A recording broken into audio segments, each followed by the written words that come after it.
వాతావరణానికి సంబంధించిన బ్రేకింగ్ ఇది.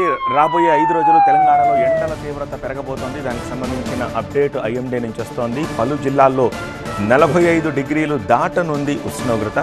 ఉమ్మడి ఆదిలాబాదు, ఖమ్మం, నల్గొండ జిల్లాలకు రెడ్ అలర్ట్ ఇచ్చింది.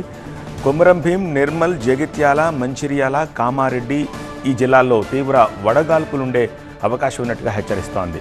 ఇక ములుగు, కొత్తగూడెం జిల్లాల్లో కూడా 45 డిగ్రీల సమీపానికి ఉష్ణోగ్రతలు చేరనున్నాయట. ప్రస్తుతం రాష్ట్ర వ్యాప్తంగా ఆరెంజ్ అలర్ట్ కొనసాగుతుంది.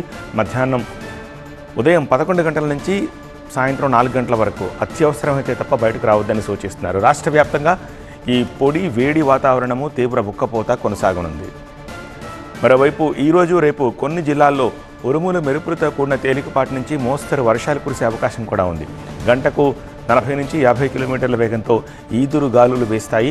నైరుతి రుతుపవనాల పురోగతికి అనుకూల పరిస్థితులున్నా సరే ఈ నెల 25 వరకు మండే ఎండలు తప్పవని చెప్తోంది.